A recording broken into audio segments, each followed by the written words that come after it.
hard to keep it secret anyway, but from the very beginning, if you go all the way back, and I'm sure you can find all this crap on YouTube, if you go all the way back and look at his announcement speech when they came down the escalator to greet the peons, the only thing not gold-plated was him in Trump Plaza, you know.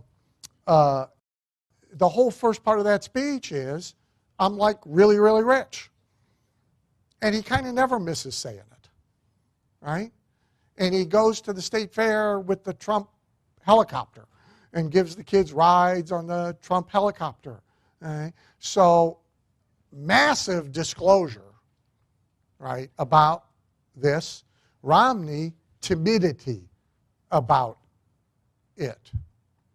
And so Romney put himself in a box where every time somebody wanted to hit him, they just hit him with the fact that you're rich.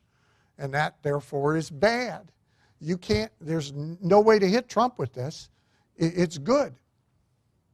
And the blue-collar guy, which is about 15 points in the polls, it won't show, by the way, until election night. The blue-collar guy, here's how, so when Romney got caught, every time he got caught, and they had it rubbed in their nose again, that this prick is rich, and I'm not, it hurt him. And every time he tried to cover it, he made it worse. I called Carla in and I said, you just saw the end of the Romney candidacy. He was at some state fair, which of course, you know, this is like Nixon walking in the beach with his shoes on, you know, and it's, I mean, Romney at a state fair is like, oh no, you know. And he's talking about how Ann buys his shirts 5 in a pack at Costco. And I called Carla in and I said, you just saw the end. It had no hope anyway, but we can just, it's done now. Because he's apologizing for this thing he's getting caught at, being rich. Trump is as unapologetic as you can possibly be, therefore, he can't get caught at it. Everybody goes, well, look, I already knew that. And the blue-collar guys, see, they look at him like they got rich. The blue-collar guy's thinking exactly what I do. If I hit Powerball, this is me. I'm painting everything gold. I'm getting the biggest boat I can get, and I'm putting my name on the side of it, right? I'm trading Bertha in for some hot Russian chick half my age who doesn't speak English. This is exactly me, right? They're going, my guy, right? That's what they're doing. And so people think, oh, I don't want people to know that about me. No, no, no. You want them to know all about you. Because everything you got is some sort of rapport or affinity bridge for somebody. And by the very act of disclosure, you disarm people's defenses. And people hear these things, by the way, almost as dog whistles. You want to remember that too. So like my basic Peter Lowe speech, my magnetic marketing speech, has the disclosure in it that I had been bankrupt and had 2 cars repossessed. It's there. Hardly anybody hears it except somebody who's been bankrupt or is going through bankruptcy. They hear it loud and clear. Here's how I know. Because they're in the crowd after me with the bag in their hand, waiting to tell me their bankruptcy story. They heard it. And I instantly had cred with them that I wouldn't have had otherwise. There's a line in the same speech about stuttering so badly as a child, but most people didn't hear that. But has disclosure to somebody who's got a kid who stutters or who stutters themselves, and here's how I know, because they're waiting to tell me their story with a bag in their hand of stuff they bought.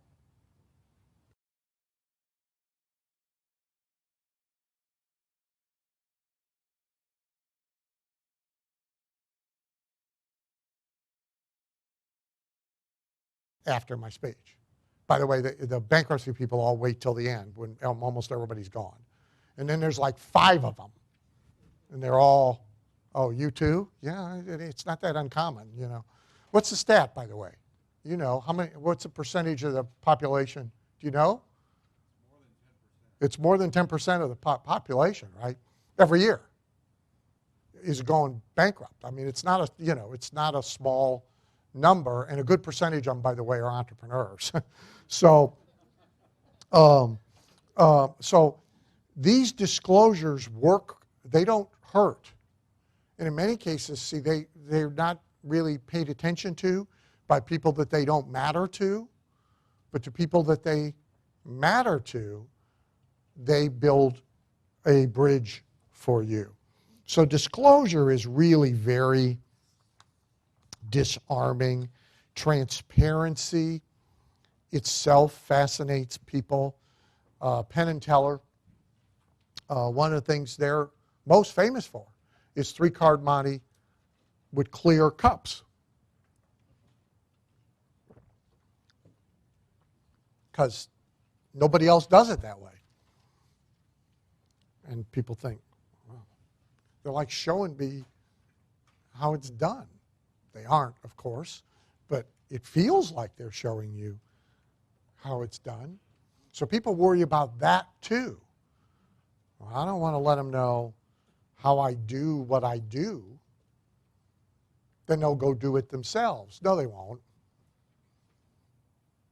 Not the ones you'd want anyway. So if you're in a client-related business, there's no harm whatsoever in showing you. I mean, 80% of all the copy I write is problem, agitate problem, discredit other options. Here's the solution. It's right in the Ultimate Sales Letter book. You can get it for $9. There it is. Okay? Plus examples. Doesn't stop anybody from hiring me. Okay? And if they got a brain, they can look at what I just did and say, well, shit, he did exactly what's in the damn book. Well, yeah, right? So disclosure is really pretty powerful. On the opposite side, so is intrigue and mystery. And the trick here is to have both. So the trick is to have both. It is to use transparency, use disclosure, but also hold some things back so that there is an ongoing curiosity between you and your audience, constituency, or market about how you do some things. Some weirdness about you, some eccentricities about you, some superpower by you, that always needs to be not quite disclosed. There's I'm going to give you the reference. I don't have the page numbers, damn it. But you probably own, and if you don't, you should own the book Power by, God, what's his name? No, that's an old, yeah, that's a good one. That's an old one. But no, the big, thick Power book. Robert Greene, thank you very much. So in Robert Greene's Power book, how many of you own it? Okay, not a bad book to reread, actually, particularly after this, by the way. So somewhere in it, the headline is Create an Air of Mystery. And there's a story about Mata Hari. It starts, so her rise, and at one time, by the way, she's very wealthy, multimillionaire.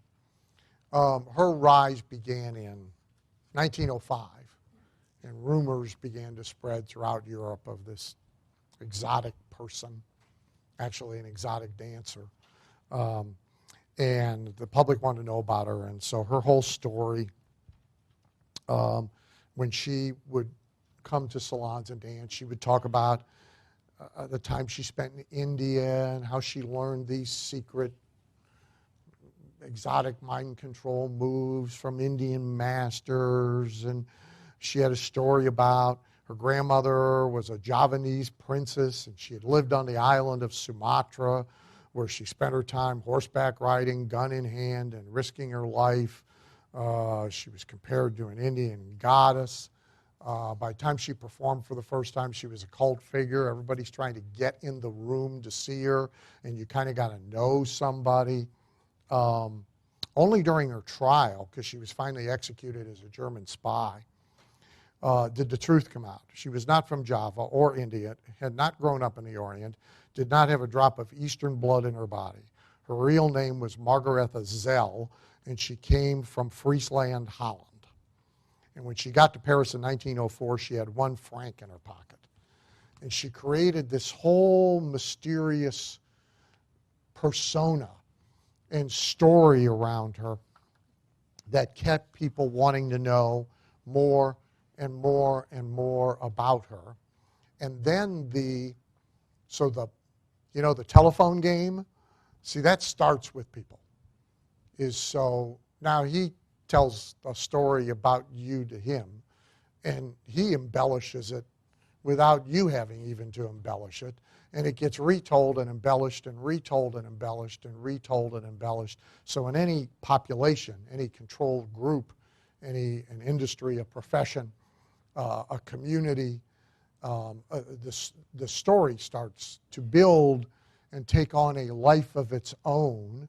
And when people want to know more about you, they are, of course, open to you, which means you can do things with them and do things to them because of their curiosity. So the trick here is to balance these two things and to try and have some of both working for you all the time. If you're 100% transparent, people lose interest pretty quick.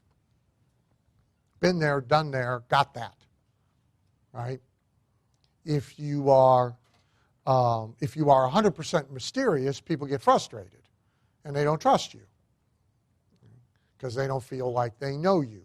If there's some of both, somebody said to me, it was Larry Parman, nice compliment yesterday. Larry said, you always seem to be able to move the conversation forward, right? And you have to be able to do that to sustain people's interest over a period of time. This is a really good one, permission slips.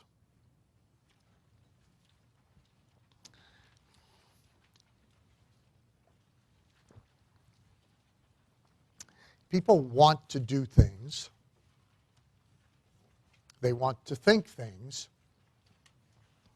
They want to say things that, for one reason or another, they feel badly about.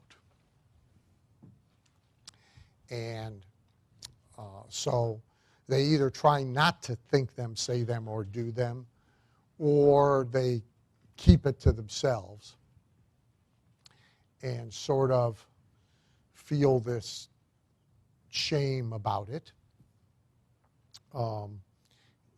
It is not anything they want on the, as everybody used to say, on the front page of the newspaper. So a lot of things that are talked about now sort of publicly, if you go back 10 years, they were not talked about. And if you go back 20, they definitely were not talked about. And if you go back 30, nobody even talked about them in the confines of their own home. I mean, they kept them totally to themselves. Trump is issuing a lot of permission slips that it's okay to think this way, the way you feel. Limbaugh's made a career out of it. So Limbaugh and Howard Stern are the 2 highest paid radio people in the world. They've made more money from radio than anybody else. And they have one thing in common. To a particular constituency, they issue permission slips that it's okay to think, talk, and act a certain way. So Howard Stern issues permission slips that it's okay, even though you're 46, to think, talk, and act like a 14-year-old. Go ahead. It's just fine. Right? And he has an audience because of that. Limbaugh tells people it's okay to think, we all know, and they come and listen to him for 4 hours a day, The average listener is 4 hours a day, 3 times a week. So they listen to him for 12 hours a week. To be told it's okay that you think this way. It's fine. Trump is simply doing Limbaugh amped up. Right? So when you dispense permission slips, that's pretty powerful. And so you will also find, and there's some overlap with empathetic statements. If you pick a book of mine at random and you go through it, you will find all kinds of permission slips. This is from a FBI agent on page 31, and it's pretty simple. Right? If you want people to like you and want to be around you and to confide in you and to feel withdrawal symptoms if you stay absent from them, simply make a practice of making them feel better about themselves and superior to others. And then they will want to be around you, stay with you, and give you money. So everybody has some sort of guilt and timidity and shame to be assuaged. And the minute it is, they feel better. And further, everybody would like to feel superior, and many people do. So many people do feel superior to others. They just keep it to themselves because they think they're not supposed to feel that way. It's a biggie amongst us, by the way. It's one I leverage a lot. If you went through a year worth of stuff with a highlighter pen, you'd find it a lot. I use Andrew Carnegie's quote a lot. You should, because look, the truth of the matter is, we are superior to most other people. Go look at them, right? I mean, they can barely find their way from point A to point B now with a GPS in a smartphone. You know, they're walking into each other, for Christ's sake, and out into the middle of the street getting run over. I mean, we're better than that most of the time, you know. So most of you are marching around most of the time feeling pretty superior to everybody you see around you. But you also know you're really not supposed to feel that way. Mm-hmm. So a lot, I say, no, that's fine. You're supposed to feel that way. Not only should you feel that way, you're right. Okay? So go ahead and feel that way. It's okay. You still might want to keep it to yourself, but between us, right, it's fine. They're morons. They are. Right? By comparison, I mean, you like all got here. Believe me, there's people this morning who forgot how to get to work. And they damn sure, you got here on time. That's like big. You guys probably know that. Major number of people can't get anywhere on time. They can't do it. We have this employee at the track, young. Well, we had. Finally got clear to fire. We have another one now that has this problem. So in the barn area, some of the people that take care of the horses literally live on the grounds. There's like dorm rooms. Okay? So her place is less distance from her place to the barn than from here to the front of the hotel. Okay? That's how close she is. Could not get to work on time. Gets docked. Every minute she's late, $1 goes in the pizza fund. This is not a high-paid person. She's down like $30 for the week. I mean, she can't get to work on time. He convinces her to go see a therapist. I swear to God. Here's what the therapist tells her. No big deal. Lots of people have this problem. Right? If that's the worst thing you bring to the table, your employer should be happy. What's 10 minutes? This is what the therapist tells her. Which means that's not the only person this therapist is telling this to, and it ain't the only therapist that's telling it.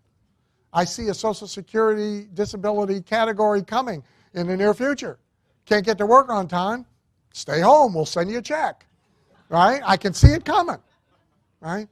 I said, we got to call the therapist. Somebody needs to explain to the therapist, if all your people get fired, they can't pay you.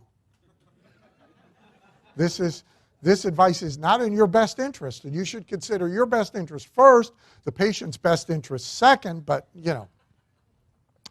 But so you got here on time, most people can't get there on time. They can't do it.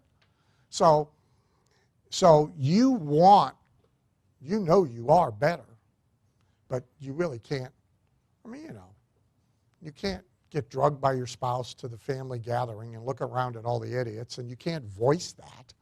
You can't even let it show on your face, right? It's mostly why now I don't go to family functions, because I can edit, but I can't really control kind of the energy that emanates from me. I can't help myself. So Carla goes, I stay with the dog. That's our new deal. So people want to be special. Here's a formula. It's used a lot in fundraising. It's useful for other purposes, but I'm going to give you the fundraising example. But here's the formula for getting cooperation from people by making them feel special. One is you explain a situation for which something is at stake. Secondly, you create and explain a role that the person can play in the situation. Third, you emphasize the importance of the role. People want to do things that are important. Okay? So we'll talk later. They always need explanation, right? And people mess this up all the time. I mean, if you want everybody wearing your bumper sticker on a car, you got to tell them why, what purpose that serves. Then you personalize it. Flattery will get you lots of places. Why you, Doc, are exceptionally well qualified. You're perfectly fit. You're the guy who can carry the water. You openly acknowledge that your request asks for a sacrifice of some kind. And then you put them on the spot and you ask if you can count on them. So sort of standard operating procedure then in charity and political fundraising is to use this. Little blue star, this is not in your book. So the situation is usually there's some sort of crisis or epidemic that is growing at exponential rates. All right. Or somebody is trying to take something away from us, and we got to fight them. It's usually one of those two things is the situation. The role of the individual is every contribution counts, right? So just by the act of contributing, you are demonstrating to the forces of evil that we can conquer this. And often, furthermore, in political fundraising, here's a little form letter you can also sign and send off to your congressman at the same time you send the donation to us. If you're on lists, you get these all the time. There's either a petition to sign, a card to sign and send back to them, and they're going to bundle them all and march them off to the department of whatever and drop them on the doorstep. Or there's a templated letter that you can send to your congressman. The importance of the role, right? This decision you're making here has real important consequences. So your $200 buys, what does $200 buy to how many pigs get fed? You're good at this. You're really good at this. Thank you. So it's $200 feeds 10 pigs for 2 weeks, right? I don't know how many kids it feeds, but so your $200 does something important. Your $50 does something important. Your $500 does something important. Together, we're going to end animal abuse. We're going to end starvation. And it's always we're going to end it, by the way, which incidentally never happens. Fourth, flattery. I know we can count on you because you understand this better. Unlike most schmucks, you actually care, right? You have some empathy. It takes a uniquely well-informed person to appreciate this problem. So there's some reason specific to them. Then, look, we know this may not be the best time for you. It's text time. And finally, we can't count, in this case, here's copy actually. Frankly, we can't count on our occasional casual donors the way we rely on you for your support. The need is so urgent, I have to ask, can we count on you? It's pretty formulaic. This is, who's this from? This is from Joan Rivers' old chair, God's Love We Deliver. And so here's, the need for our services has never been greater. By the way, it always gets greater. The need for our services has never been greater, and then there's some statistics to prove that. If you took this whole letter, here's number 2 on the list, none of this would be possible without you. Thank you for being there year after year, yada, yada, yada. So this is pretty formulaic in charity and in politics. Right? But it has application in all sorts of places. This should have a blue star, not in your book. Don't go looking for it. This is actually copied for Dr. Hawkins, aimed at chiropractors. Dear fellow health and wellness professional and advocate, what we do, what you do is vitally important. America is sick and getting sicker. Disease is winning. Big pharma is prescribing more and more drugs, and people are taking them and injecting them by the boatload. Blah, blah, blah, blah. So this sets up, you're going to buy this thing because we're in a cause. We are on a mission. We are, and this works with people. It does not replace self-interest. It does not transcend self-interest, but it still helps a lot. Then we have your number 10, which, by the way, charities often miss this, and they shouldn't, because it's sort of the backside of it, ritualistic recognition.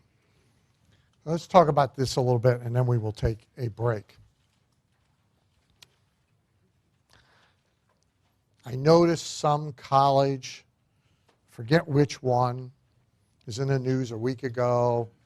They prohibited the wearing of National Honor Society pins to the college graduation.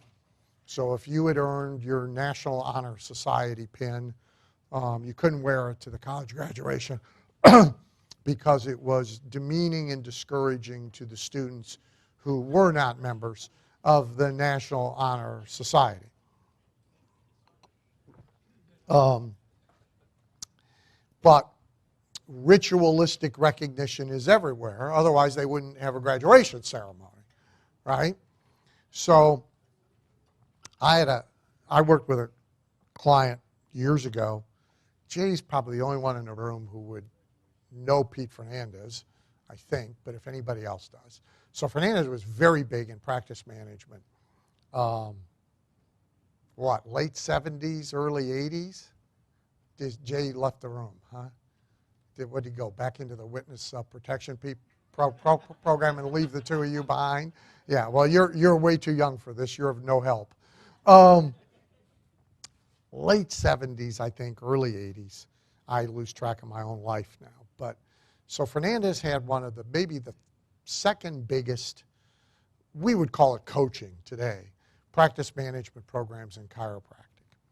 And the average doc was in for 3 years at $35,000 to $70,000, which in today's dollars obviously are a multiple of that. And their ascension levels were all medieval terminology. So you became a knight, and then you became a gold knight, and then Doberman Dans use the Knights of the Round Table. And so at the meetings, now keep in mind these are chiropractors. So they're not MDs, but they are doctors. I mean, they did go to college. They are professional people with practices. The ones who have, hey, Jay, Fernandez. I know. Fernandez, late 70s, early 80s? Yeah. So Pete would sit up here at the meetings on this giant throne with a giant sword.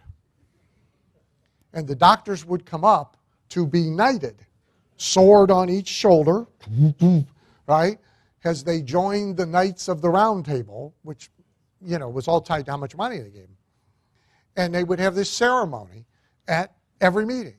And these grown adult men with professional practices in front of their spouses and employees, okay, just like a kid at the martial arts academy getting his belt, okay, would all come up on stage, kneel down, and be knighted by Pete sitting on the throne.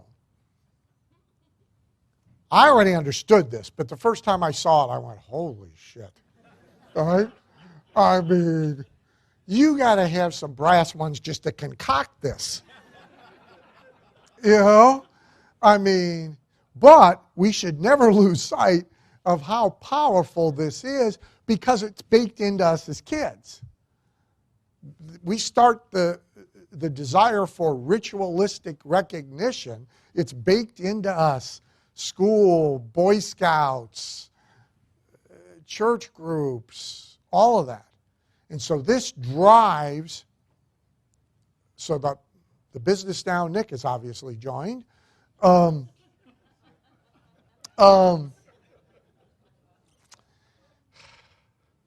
the way, the eyeshadow's a bit much. The jacket's one thing, but, really. By the way, for about 8 years, the number one Avon lady in America was a guy. The number one Avon salesman in America was a guy. Right? And there were many jokes about that because that was some time ago. So there's a